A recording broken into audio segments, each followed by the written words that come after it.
साल हो चुकी थी। वो एक स्कूल में टीचर की जॉब करती थी। अंजलि के घर में उसकी माँ के अलावा उसका छोटा भाई और भाभी भी रहा करते थे। 30 साल की उम्र होने के बाद भी अंजलि की अब तक शादी नहीं हुई थी। इस बात को लेकर अंजलि की माँ रुक्मिणी देवी काफी परेशान रहा करती थी। माँ, मैं स्कूल जा रही हूँ, जरा मेरा टिफिन तो दे दीजिए। अब क्या पूरी जिंदगी मैं तुझे टिफिन बनाकर देती रहूंगी? अरे कुछ सोचा भी अपने बारे में या बस ऐसे ही? क्या माँ, सुबह सुबह फिर वही बातें लेकर बैठ गई। माँ गलत क्या कह रही है अंजलि दीदी, इतनी उम्र हो चुकी है आपकी, माँ कब तक आपकी सेवा करती रहेंगी? भाभी, मैंने माँ को कब कहा कि मेरी सेवा करो? वैसे भी अपना टिफिन मैं खुद तैयार कर लेती हूँ, बस टेबल से उठाकर देने को ही तो कहा था। वैसे अंजलि दीदी, देखा जाए तो टिफिन उठाकर देने की उम्र तो आपकी है। आपका अपना घर परिवार बच्चे होते तो ये जिम्मेदारी आज आप पूरी कर रही होती। एक बात मेरी समझ में नहीं आती, अगर मेरी शादी नहीं हुई तो इसमें मेरी क्या गलती है और तुम सब लोग मेरे पीछे क्यों पड़े रहते हो? अरे कुछ कहना क्या पीछे पड़े रहना होता है? अपने छोटे भाई को देख, तुझसे 3 साल छोटा है लेकिन 2 बच्चे खेल रहे हैं आंगन में। मुझे आप लोगों की कोई बात नहीं सुननी, जा रही हूँ मैं। और आप में से किसी को मेरा कोई काम करने की जरूरत नहीं है, मैं खुद संभाल लूंगी। इतना कहकर अंजलि वहां से चली जाती है। शाम को जब अंजलि अपने स्कूल से लौटकर घर वापस आती है तो उसने देखा कि पड़ोस वाली निर्मला चाची वहां पर बैठी हुई थी। क्या बात है अंजलि बिटिया, नौकरी करके वापस आ गई? जी चाची जी, कैसी हैं आप? मैं तो ठीक हूँ बेटा, तुम बताओ शादी के बारे में कुछ सोचा या नहीं? अरे रहने दीजिए ना, इससे तो शादी की बात करना ही बेकार है। कुछ भी कहो तो गुस्सा करती है, बात बात पर आंखें दिखाती है।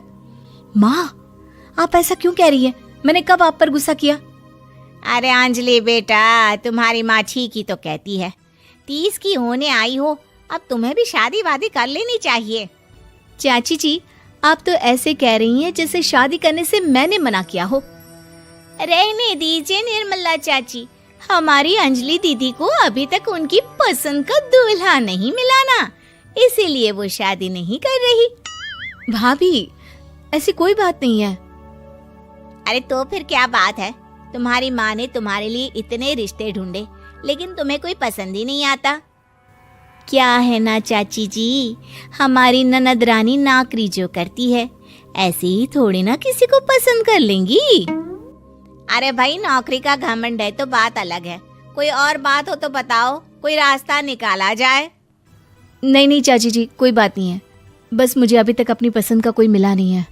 सुन लिया आपने, इस लड़की के तो पर निकल आए हैं और इतनी उम्र में अपनी पसंद का कोई मिलेगा भी नहीं इसे। माँ, आप मेरी शादी को लेकर हमेशा मुझे ताने क्यों मारती रहती हैं? अपनी माँ की बातें तो ताने लगती है। ताने हैं? बताओ, मैंने कुछ गलत कहा क्या?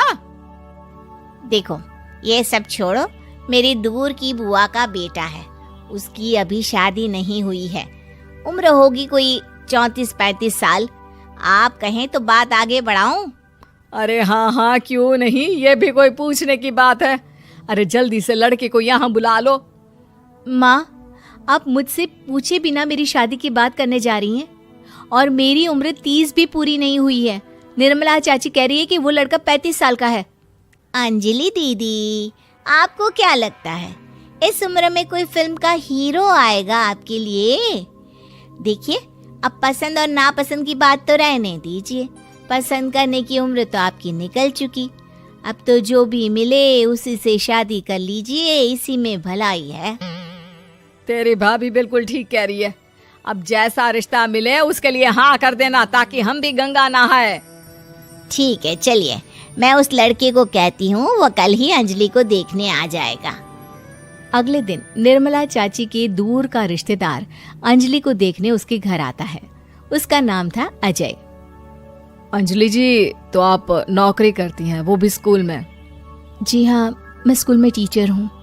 हमारी बेटी बहुत होशियार है, अरे पढ़ने लिखने में इतनी होशियार है, इसीलिए तो इसकी नौकरी लगी है स्कूल में। हाँ ठीक है आंटी जी, जरा मुझे भी तो बात करने दीजिए आपकी बेटी से। जी पूछिए ना, क्या पूछना चाहते हैं?